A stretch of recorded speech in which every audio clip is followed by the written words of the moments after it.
So this is the next day. I let it rinse in the Evapo Rust overnight. And then I hit some 500 grit sandpaper to kind of clean it up. It's nice and smooth. There might be a little bit of rust staining in there, but I don't think there's any like active rust that's going to peel off anywhere. I don't know how well that's going to come out. There you have the inside. So I'm going to rinse it out. I'm going to let it dry now. I'm going to rinse it out with some gasoline, and then we'll reinstall this and see how it goes. Going to look at the dimpling of this.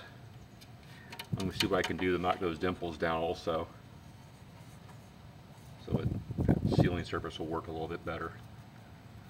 But yeah, I just used like I said, Evapo Rust and some 500 grit. I just got through rinsing it out.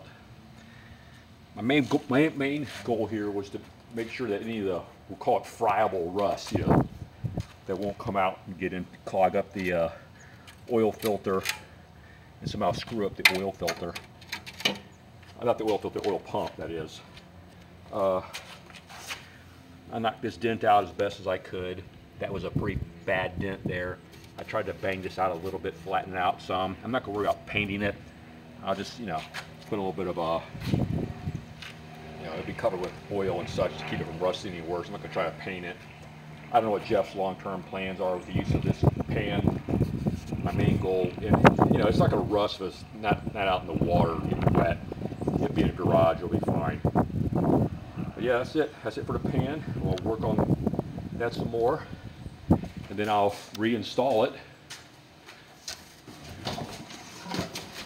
back on this thing, flip this back over, and then I'm probably going to end up, I've been going back and forth, probably just to facilitate things. The smart move would be just to pull the manifolds off and just take them off my other engine. It's not that hard to remove the manifolds off these engines, especially with all the electronics disconnected. And that'll keep all my tubing and hardware all hooked up. It'll be the easiest way to get the thing up and running. Because I don't know if Jeff's even planning on using OE electronics.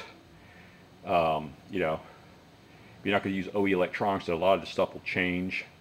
You know, you don't need any of the vacuum hookups and all that kind of stuff. But our main goal here is just to get the bottom end tested out, see what kind of compression it has, see what kind of condition the valves are in, and all that kind of good stuff. And the best way to do that is to run it. So we'll do that. I'm going to finish cleaning up this thing, and the next video you'll see will be with it installed back on the engine, and probably doing a compression test. I'll hook the starter up and make sure the oiling system is working, and go from there. That's all for now. Thanks.